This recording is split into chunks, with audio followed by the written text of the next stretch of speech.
Bab 291.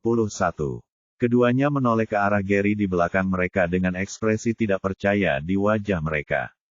"Hei, Gary, kenapa Nicole begitu berbakat?" Wajah Gary tidak menunjukkan ekspresi apapun saat ia berbalik dan meninggalkan kelas, mengabaikan Jack dan Wayne. Wayne menatap punggungnya sambil menatap Jack dengan heran. "Ada apa dengan Gary?" Ekspresi serius muncul di wajah Jack saat dia melirik Wayne.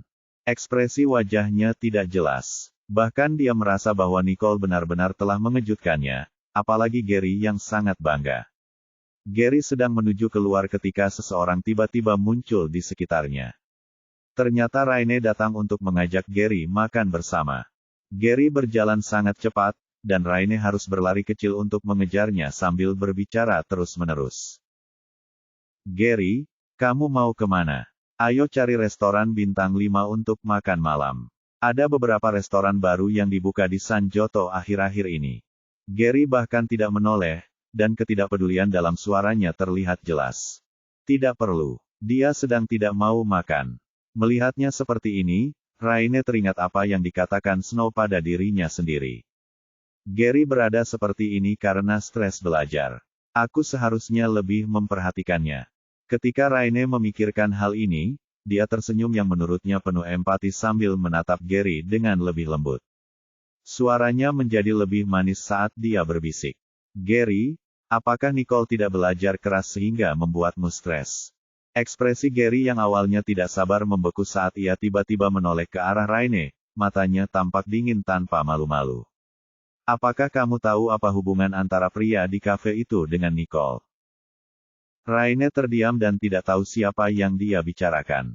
Sejak dia diusir oleh pelayan saat terakhir kali dia pergi ke sana bersama Gary, dia tidak pernah kembali ke kafe itu. Melihat bahwa dia bahkan tidak tahu siapa Jared Johnston, lapisan es tampak muncul di wajah Gary saat dia mengabaikan Raine dan berjalan keluar. Dia segera masuk ke mobil yang datang menyambutnya sambil mengabaikan panggilan Raine di belakangnya dan meninggalkan Royal Creek Institute. Sopir itu menyadari bahwa Gary berada dalam suasana hati yang buruk dan bertanya dengan cemas, "Tuan Gary, ada apa?"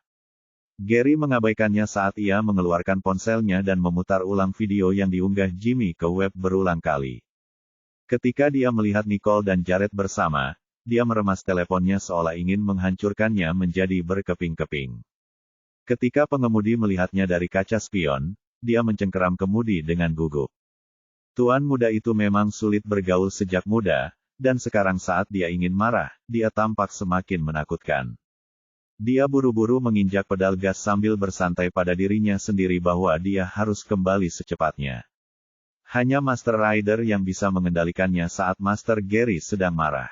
Setelah memasuki rumah besar keluarga Finlay, dia mengabaikan sopir yang telah berjalan sementara Gary langsung menuju ke arah Rider, yang tengah duduk di sofa sambil menatap sesuatu di hadapannya dengan komputer. Dia tidak peduli dengan perilaku aneh saudaranya saat dia menyerahkan rekaman di telepon genggamnya. "Apakah kamu kenal orang ini?" tanyanya kemudian dengan dingin. Bab 292.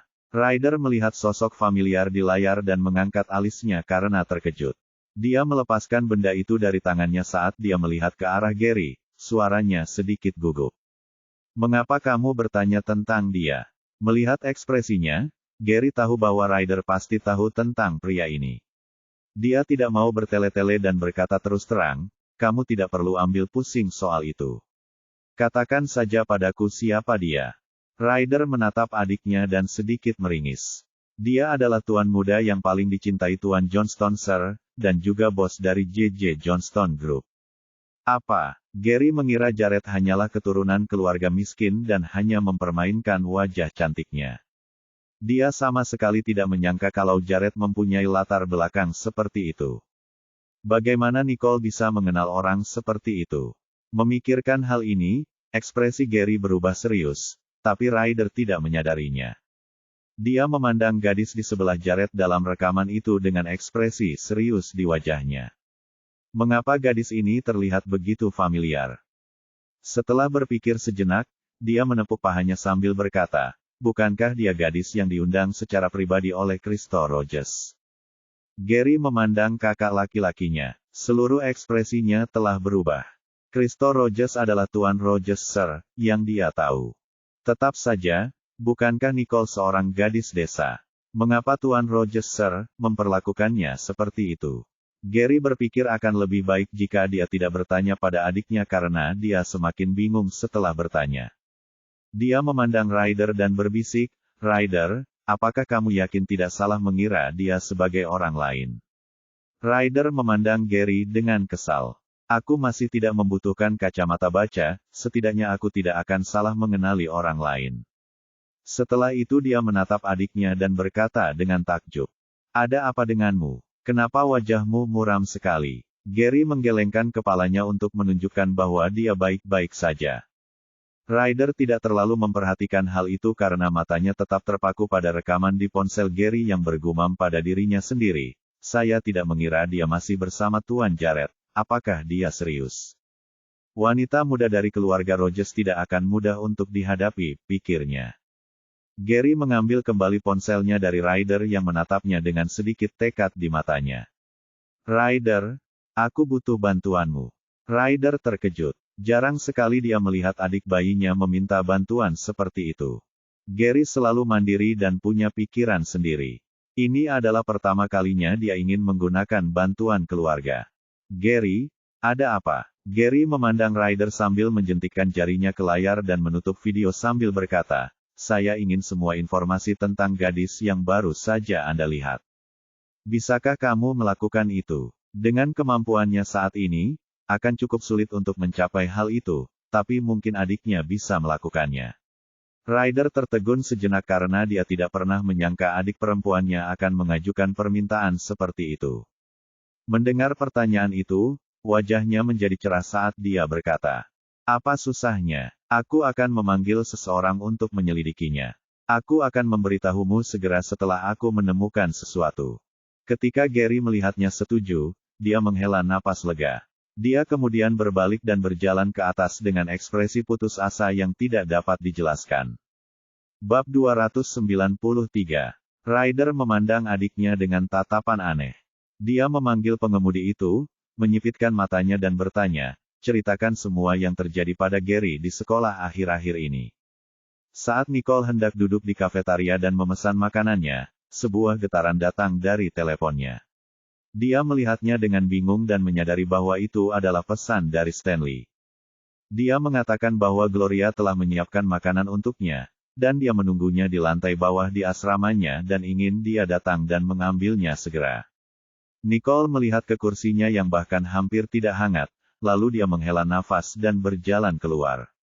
Sepanjang jalan, dia bertemu banyak tatapan aneh. Dia mengabaikan mereka saat dia berjalan menuju blok asrama. Bahkan ketika dia berada cukup jauh, dia bisa melihat Stanley berdiri di bawah pohon ceri. Dia mengenakan kemeja putih, seluruh perangainya bersih tanpa noda. Di sekelilingnya ada banyak gadis yang berpura-pura terlambat namun sebenarnya sedang mengintip ke arahnya, berharap dia akan melihat ke belakang ke arah mereka.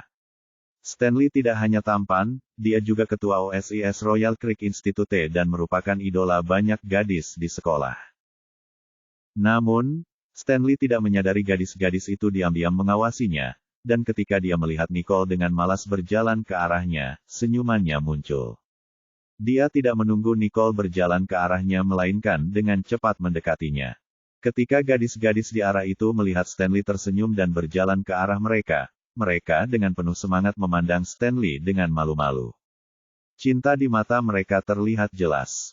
Tapi itu seperti mengedipkan mata pada orang buta. Stanley mengabaikan mereka saat dia berjalan menuju adik perempuannya. Dia menyerahkan wadah termos sambil tersenyum. "Ibu bilang kemarin dia melihat kulitmu pucat, jadi dia mempersiapkan jiwa ini untukmu. Kamu harus menyelesaikannya." Nicole menatap wadah termos itu, dan meski tidak ada ekspresi, Stanley bisa merasakan penolakan Nicole. Dia tidak bisa menahan senyum sambil menepuk kepala Nicole. Dia berkata dengan lembut padanya, "Jadilah anak yang baik, Nicole. Dengarkan kami. Kesehatanmu adalah yang paling penting.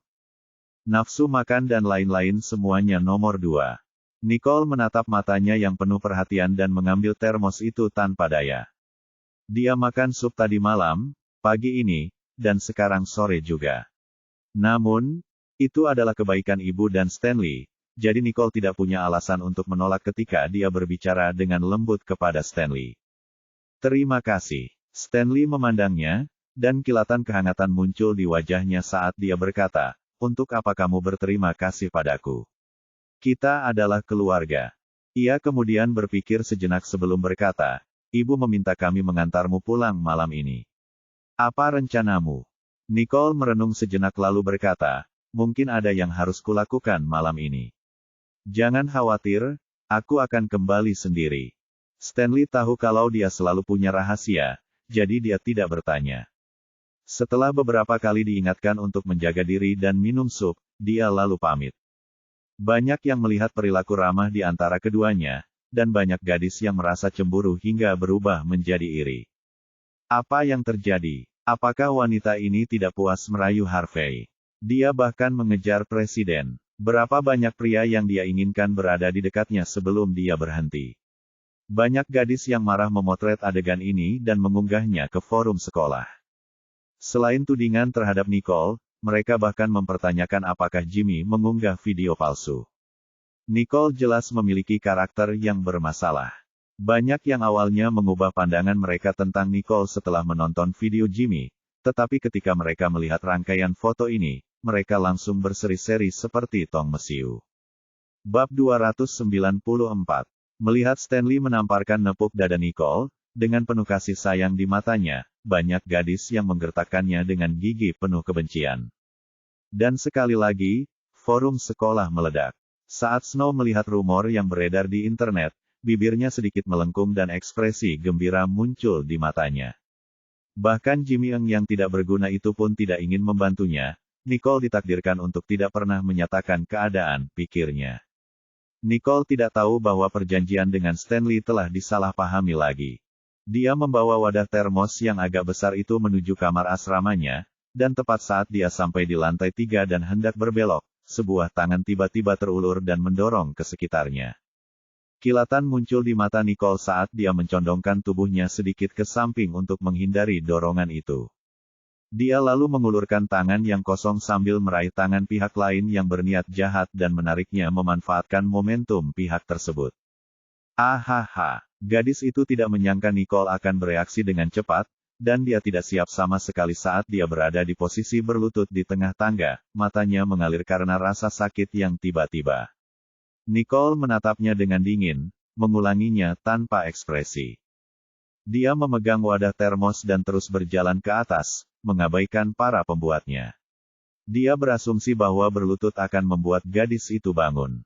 Namun, yang terdengar di belakangnya adalah suara gadis itu yang sangat kesal. Nicole, apa kamu hanya merasa puas setelah merayu semua pria di sekolah? Nicole menatap gadis itu. Dia cukup cantik, dengan fitur-fitur yang sangat baik, namun di hadapan fitur-fitur Nicole yang halus dan tanpa noda, dia tampak sangat tidak mampu. Gadis itu pun menyadari hal ini. Membandingkan penampilan yang dibanggakannya dengan Nicole ibarat menggosok mukanya ke lumpur, harga dirinya hancur total. Dia menatap Nicole dengan lebih kebencian. Nicole sama sekali tidak menunjukkan ekspresi apapun saat bertanya dengan nada dia, aku ingin tahu, mata mana di antara kalian yang melihatku merayu seorang pria? Ketika gadis itu melihatnya seperti ini, dia yakin bahwa Nicole sengaja memprovokasinya.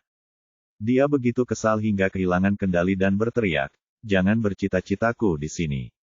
Wajahmu saja sudah cantik. Cepat atau lambat aku akan menghancurkan wajahmu itu, dan aku akan merasa seperti apa neraka di bumi. Jika dorongannya mendarat, termos yang pecah dan sup panas pasti akan merusak wajah Nicole. Namun Nicole sangat terampil dan langsung menghindari serangan itu. Memikirkan hal ini, mata gadis-gadis itu memancarkan kebencian. Tatapan Nicole perlahan berubah dingin karena dia tidak menatap gadis itu lagi saat dia berbalik dan terus berjalan ke atas. Dia tidak punya waktu untuk berhubungan dengan orang yang tidak masuk akal seperti ini. Lagi pula, Stanley telah menyuruhnya untuk minum sup itu masih panas. Nicole kembali ke asramanya tanpa banyak ekspresi di wajahnya. Ketika dia masuk, dia mendengar Lulu menekan mukul keyboard saat dia mengetik. Ketika dia mendengar suara itu dan kembali melihat Nicole, matanya berbinar. Nicole, kamu kembali. Aku membelikanmu beberapa hidangan yang super lezat. Nicole menatap Lulu dan mengangguk saat rasa dingin di matanya perlahan memudar. Wah, gadis manis sekali, pikirnya. Dia meletakkan wadah termos di atas meja dan memandang Lulu yang tampak agresif dengan agak heran lalu bertanya, apa yang sedang kamu lakukan? Melihat Nicole berjalan mendekat, Lulu dengan marah menunjukkan foto-foto dan komentar-komentar yang tidak sedap dipandang di komputernya kepada Nicole sambil berkata. Mereka ngomong begitu, nggak tahu kalau kamu anggota keluarga Riddle. Ini bikin aku jengkel. Ketika Nicole melihat Lulu berjuang untuk berbicara mewakilinya, dia tersenyum sambil membuka wadah termos. Aroma yang harum itu segera menguap, menarik seluruh perhatian Lulu. Dia tak dapat menahan diri agar tidak menoleh. Meskipun matanya masih terlihat pada komputer, ketakutannya telah melayang ke dalam wadah termos. Bab 295. Wah, apa yang Stanley berikan padamu, Nicole? Ini terlalu harum. Nicole menatap sup ayam di dalam wadah termos, lalu menatap mata Lulu yang penuh semangat, dia terkekeh. Kamu belum makan. Paling banyak itu air. Siapa bilang saya tidak bisa minum sup setelah makan? Nicole merasa ada benarnya, jadi dia mengangkat kening dan sketsa ke arah Lulu. Ayo, kita minum bersama. Lulu tertawa gembira saat dia langsung menerkam Nicole dan berseru, Nicole, kamu yang terbaik. Nicole memandangi rak daging domba panggang yang dibawa Lulu kembali ke meja, gelombang kehangatan mengalir di jantung. Keduanya makan perlahan ketika Lulu tiba-tiba berkata pada Nicole, Nicole. Terima kasih. Nicole menatap saat Lulu dengan lembut mengaduk sup di mangkuknya dan menghabiskannya dalam satu tegukan sebelum mendongak. Namun, Nicole melihat air mata samar di matanya, apa yang terjadi? Melihat Nicole khawatir, Lulu tersenyum padanya sambil berbisik. Jika bukan karenamu, aku tidak akan punya saudara lagi. Apakah saudara Lulu adalah Jimmy? Dia tidak mengira Jimmy adalah saudara Lulu. Benar-benar kebetulan. Lulu segera menyeka air matanya karena dia tampak sedikit malu. Aku tidak tahu bagaimana cara mengucapkan terima kasih. Bagaimana kalau aku dan adikku mentraktirmu makan? Tetapi ketika Lulu ingat bahwa Nicole adalah anggota keluarga Riddle, dia tidak merasa perlu menerima Lulu yang mentraktirnya makan. Melihat Lulu sedikit terpuruk, Nicole menepuk pundaknya dengan lembut. Seharusnya aku yang mentraktirmu makan dengan caramu memperjuangkanku secara berani. Lulu menatap Nicole dengan heran. Dia sepertinya tidak mengira Nicole akan mengatakan sesuatu seperti ini, tetapi ketika dia menatap mata Nicole, ketika dia melihat kelembutan yang berbeda dari sikap dinginnya, dia perlahan-lahan menjadi tenang. Lulu lalu berbisik, oke. Setelah keduanya selesai makan, dia tidak lupa bahwa Jared telah mengajaknya pergi ke kafe, jadi dia langsung berangkat ke Kale. Ini juga merupakan kesempatan bagus untuk memeriksa pekerjaan rumah Austin dan yang lainnya. Dia mengirim pesan ke Austin, dan seolah teringat sesuatu, dia mengeluarkan ponsel hitamnya yang sudah lama tidak digunakan sambil dengan tenang mengirimkan sesuatu. Tidak ada jawaban, dan Nicole tidak terburu-buru, jadi dia berjalan perlahan. Saat dia hampir sampai di kafe, dia melihat Austin dan yang lainnya pencampuran tangan penuh semangat ke memicu, menyebabkan banyak gadis yang melemparkan pandangan menghina ke dia. Namun, karena kehadiran Austin, tidak ada satupun dari mereka yang berani mengatakan apapun. Nicole masuk ke kafe, dan Austin langsung berteriak, Bos, kemana saja Anda beberapa hari ini? Kami merindukan Anda. Samei juga ikut gembira sambil mengangguk di samping Austin. Melihat mereka berdua, sebuah senyum muncul ketika Nicole berkata, aku pergi jalan-jalan.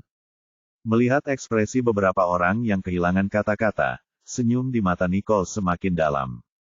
Ayo, kita berangkat. Biar aku lihat bagaimana kemajuan belajarmu saat aku tidak ada. Austin dan yang lainnya tidak panik sama sekali. Mereka telah tekun merevisi selama beberapa hari terakhir dan telah memahami secara menyeluruh apa yang diajarkan Nicole kepada mereka. Rombongan kemudian naik ke atas, dan suasananya penuh sukacita. Bab 296. Pada saat ini, Edwin sedang asyik memainkan ponselnya, dan ekspresi yang tadinya tampak bosan tiba-tiba berubah ketika melihat sesuatu. Ia mengamati Harvey yang tengah mengerjakan beberapa dokumen, lalu mengeluarkan suara klik agar Harvey melihat benda di tangannya.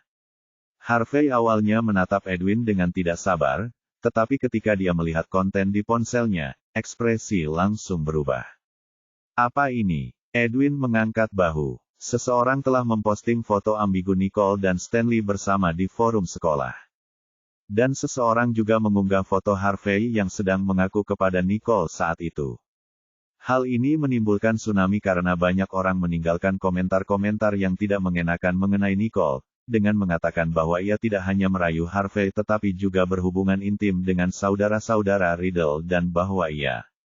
Ketika Harvey melihat komentar-komentar yang tidak sedap dipandang itu, ia merasakan darahnya mengalir deras ke kepalanya, wajahnya tampak sangat muram seolah-olah ia hendak membunuh seseorang.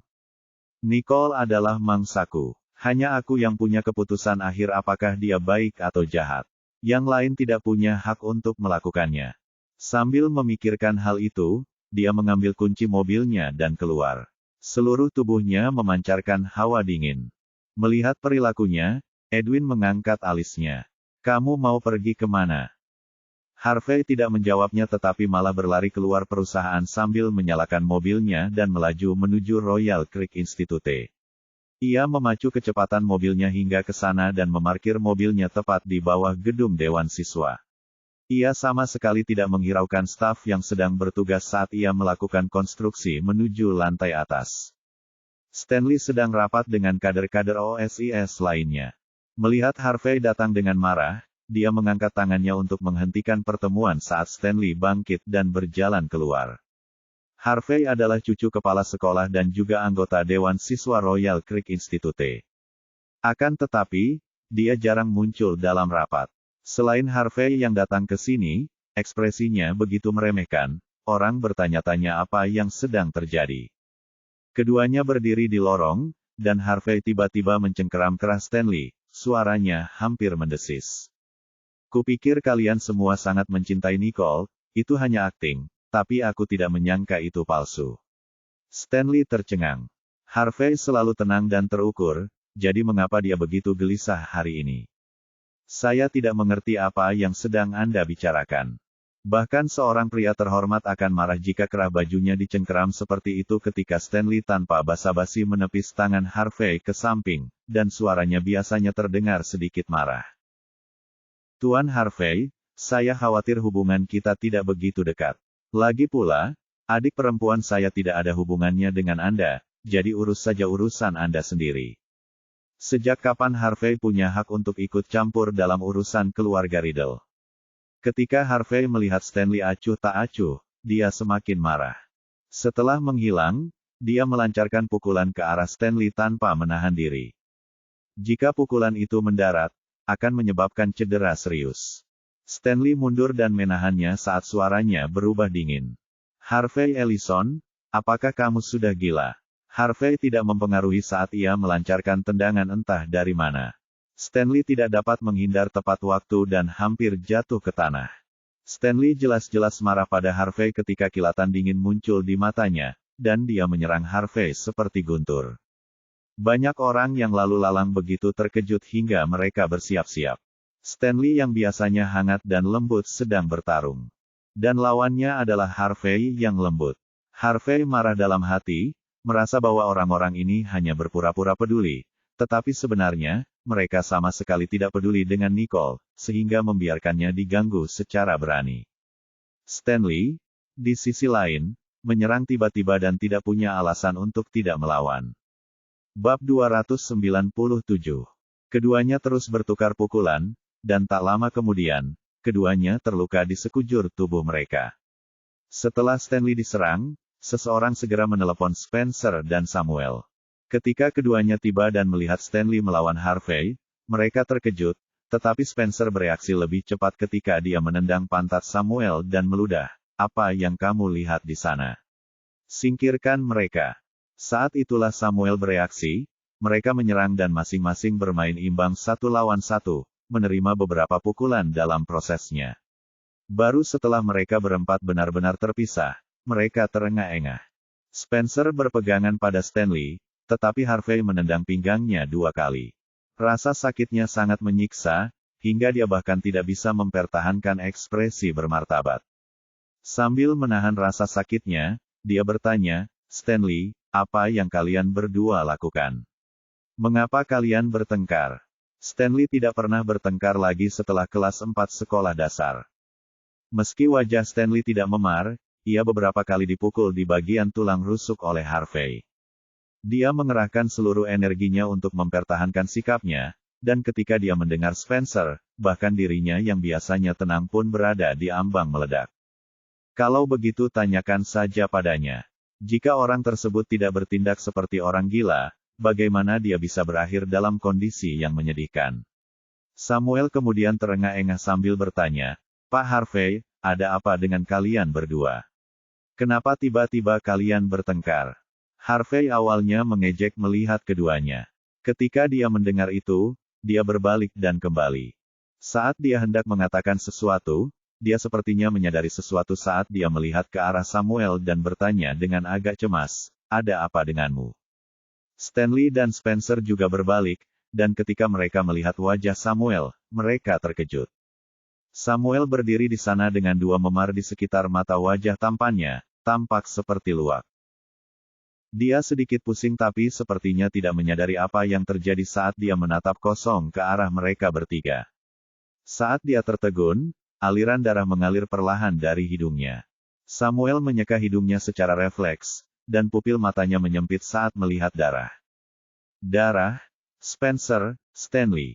Aku berdarah." Saat dia gelisah, hidungnya bergerak-gerak tak terkendali, dan darah mengalir ke hidungnya seperti bendungan yang jebol.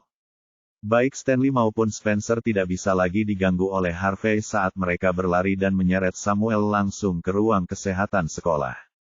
Setelah beberapa kebingungan, pendarahan Samuel akhirnya berhenti ketika dia diam-diam menunjuk kedua memar di wajahnya dan berkata, "Bisakah kalian berdua sekarang memberitahuku mengapa kalian bertengkar?" Stanley memandang Harvey dengan bingung. Dia tidak satu angkatan dengan Harvey, sehingga mereka jarang berkomunikasi. Dia pikir Harvey akhirnya bisa memberitahunya sekarang mengapa dia tiba-tiba datang untuk melawannya. Harvey sedang menyeka wajahnya yang memar dengan kapas yang dibasahi alkohol, dan saat dia mendengar suara-suara itu, dia mencibir sambil menjentikkan ponselnya untuk membalik halaman dan melemparkannya ke arah mereka. Lihat saja sendiri, Stanley dan Spencer bergegas mengambil telepon itu, dan saat mereka melihatnya, kemarahan menggantikan ekspresi bingung mereka yang awalnya. Samuel bersandar sehingga dia tidak bisa melihat apa itu, tapi sebagai saudara kembar, dia bisa merasakan apa yang Spencer rasakan saat dia tanpa sadar mengucapkan kutukan. Bajingan sialan itu. Bab 298. Anehnya Stanley tidak menegurnya karena mengumpat kali ini dan dia berdiri dengan wajah muram sambil menatap Harvey dengan sedikit rasa bersalah dan rasa terima kasih di matanya. "Seharusnya aku tidak menjawab," ucapnya tulus. Harvey memandangnya dan mengusap wajahnya tanpa daya. Dia kemudian menyentuh lukanya, menyebabkan dia mendesis kesakitan. "Aku juga terlalu impulsif. Namun, apakah kalian belum pernah mengunjungi forum tersebut? Dulu ketika Samuel dan Spencer makan bersama Nicole dikutuk begitu lama. Apakah kalian akan membiarkan mereka membicarakannya seperti itu?" Stanley memandangnya. Ia biasanya menaruh perhatian penuh pada studinya dan jarang mengakses internet. Karena itu, ia tak menyangka Nicole menjadi sasaran cyberbullying di sekolah. Dia kemudian menoleh ke Spencer dan Samuel, keduanya juga memasang ekspresi polos. Mereka sibuk setiap hari dan jarang mengunjungi forum sekolah. Setelah melihat kata-kata menghina Nicole di forum, Samuel sangat kesal hingga dia hampir melompat, tetapi Spencer dengan kuat menahannya di tempatnya. "Kamu akan mengeluarkan lebih banyak darah." Samuel menggerutu sebagai jawaban. "Apa gunanya aku mengeluarkan sedikit darah dibandingkan dengan penghinaan yang diterima Nicole?" Spencer memikirkannya dan menyetujuinya sambil melepaskan Samuel. Yang terakhir segera melompat ke arah Stanley dan Harvey, mengepalkan tinjunya, suaranya mendidih karena marah. "Tuan Harvey, Anda punya banyak koneksi. Bisakah Anda memeriksa siapa dalang di balik semua ini?" Saya ingin mereka merasakan tinju saya. Orang-orang itu membuat skandal karena mereka makan bersama adik perempuan mereka. Apa yang mereka pikirkan? Spencer mengangguk juga. Meskipun ia tidak setuju jika Samuel menggunakan kekerasan untuk menyelesaikannya, namun yang terjadi adalah sesuatu yang sangat sulit diakhiri tanpa adanya tindakan langsung. Mata Stanley berbinar. Dia baru saja mengirim makanan, dan orang-orang memutarbalikkan semuanya menjadi skandal seperti ini. Harvey memandang kedua kakak beradik di depannya dengan tatapan bingung. Kamu tidak tahu apa-apa tentang ini. Ketika ketiga orang itu mendengar itu, mereka memelototinya dan berteriak serempak, omong kosong. Jika kita tahu, kita tidak akan membiarkan adik perempuan kita menghadapi penghinaan ini. Harvey mengangkat bahu. Dia sekarang yakin bahwa beberapa dari mereka benar-benar tidak mengetahuinya, jadi dia berhenti menggertak mereka dengan berkata, "Jadi, apa yang ingin kamu lakukan?" Meskipun dia dapat mengetahui siapa yang bertanggung jawab, dia tetaplah cucu kepala sekolah, dan semua yang dia lakukan akan dibatasi oleh identitasnya. Stanley memandang Spencer dan Samuel. Kilatan muncul di matanya sementara suaranya masih bernada sedikit dingin. Kalian semua, ikut aku. Beberapa orang saling memandang. Bagaimanapun, Stanley adalah ketua OSIS, otoritasnya jauh lebih besar daripada yang lain. Mereka berempat saling memandang dan pergi. Samuel melepaskan bola kapas dari hidungnya sementara Harvey juga membuang kain kasa itu ke samping saat mereka semua bergegas keluar dari ruang perawatan sekolah. Di bawah kepemimpinan Stanley, mereka langsung menuju gedung perkantoran dan naik lift menuju lantai dasar kantor kepala sekolah.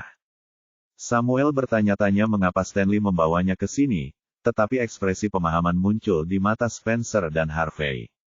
Stanley tidak berhenti ketika dia langsung menuju ruangan di sudut terjauh dan membukanya. Semua orang di ruangan itu memandangnya dengan kaget. Ekspresi Stanley tidak berubah saat dia mengeluarkan kartu identitasnya. Suaranya tenang namun berwibawa.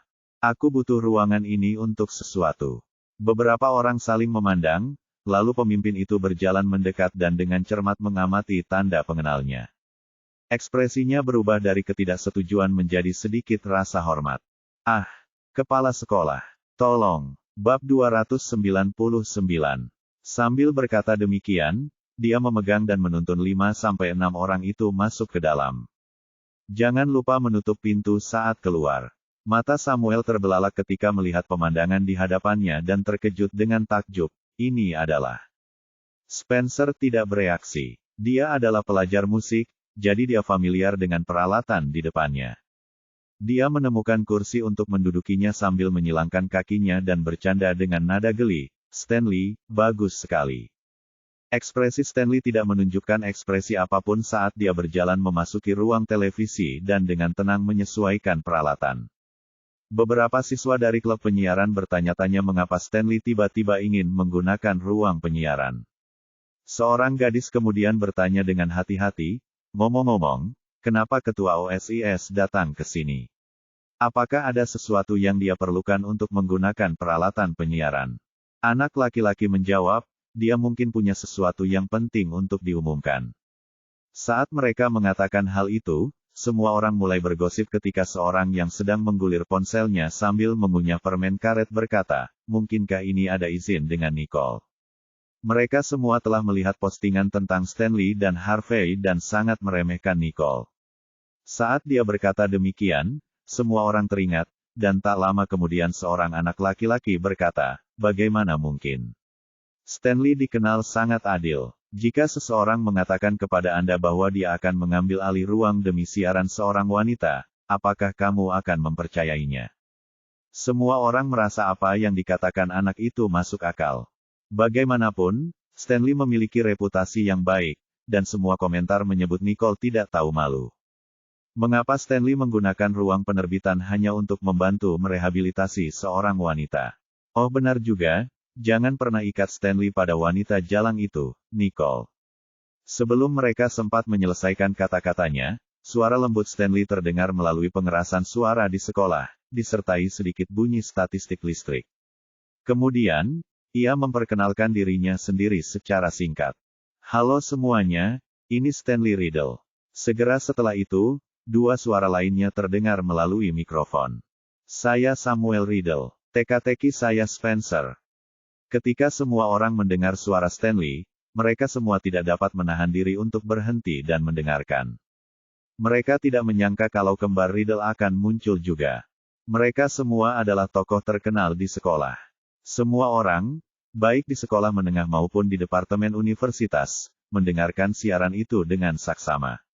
Tak lama kemudian, suara Stanley kembali terdengar dari pengerasan suara. Nada bicaranya tenang, tetapi ada sedikit nada dingin di dalamnya. Alasan kami ada di sini hari ini adalah untuk menyampaikan pesan kepada semua siswa di Royal Creek Institute. Dia berhenti sejenak, seolah mencoba menekan sesuatu. Semua orang menjadi semakin penasaran karena jeda tersebut. Apa yang menyebabkan ketua OSIS harus menyiarkannya secara langsung? Mereka bertanya-tanya. Kami telah memperhatikan bahwa kalian telah memfitnah Nicole tanpa ampun di forum sekolah. Dia sebenarnya adalah adik perempuan kami yang terkasih, jadi tolong hentikan fitnah jahat itu. Kata-kata Stanley sangat jelas, setiap kata-katanya dipilih dengan cermat. Semua orang yang mendengarnya dengan jelas dan ekspresi terkejut tampak di wajah semua orang. Banyak orang bahkan mengira mereka mendengar sesuatu. Nicole sebenarnya adalah adik perempuan Stanley. Benarkah ini? Mengapa mereka belum pernah mendengarnya? Jika dia benar-benar anggota keluarga Riddle, maka Stanley, Samuel, dan Spencer semuanya adalah kakak laki-lakinya. Bab 300. Lalu kenapa dia tidak melihatnya? Beberapa orang yang mencoba menarik garis pemisah antara Nicole dan Stanley juga menutup mulut mereka sementara ekspresi mereka membeku karena terkejut. Mereka telah mendengar Stanley menyatakan bahwa Nicole adalah adik perempuannya. Salah satu gadis yang sedari tadi diam menatap dengan nada mengejek ke arah beberapa orang di hadapannya sementara senyum tipis muncul di wajahnya. Hei, apa kalian punya otak? Bukankah nama keluarga Nicole juga Riddle? Banyak orang dalam kelompok itu merupakan penggemar Stanley dan merasa sulit menerima kebenaran. Namun, mereka hanya bisa menatap dengan bingung dan tidak dapat menemukan kata-kata untuk membantahnya. Jika Nicole benar-benar adiknya Stanley, maka hal-hal yang mereka katakan di forum tentangnya sudah lebih dari cukup bagi Stanley untuk membenci mereka sampai ke lubuk hatinya. Di dalam ruang siaran, Stanley tidak berhenti. Suaranya pelan dan mantap, namun apa yang dikatakannya entah kenapa terasa menyeramkan. Nicole mungkin tidak setuju, tapi kami tidak setuju, sebagaimana kakak-kakaknya. Kepada siapapun yang telah menghina atau menyerang adik perempuan saya secara verbal, saya akan memberi Anda waktu 24 jam untuk menghapus semua unggahan itu dan meminta maaf secara pribadi kepada Nicole. Jika tidak, saya akan mengajukan gugatan terhadap Anda masing-masing atas tuduhan pencemaran nama baik, jadi lakukanlah apa yang harus Anda lakukan. Saat dia berkata demikian, dia mengangkat alisnya dengan lembut, dan Samuel, yang tidak dapat menahan dirinya lagi, mendorong maju sambil menambahkan beberapa patah kata, Stanley mungkin berbelas kasih kepada kalian semua, tetapi aku tidak. Jika ada di antara kalian yang tidak menuruti apa yang dia minta, percayalah padaku ketika aku mengatakan itu, aku akan secara pribadi menyeret kalian untuk meminta maaf kepada adik perempuanku. Sebelum dia sempat menyelesaikannya, Stanley menyalakan peralatan penyiaran.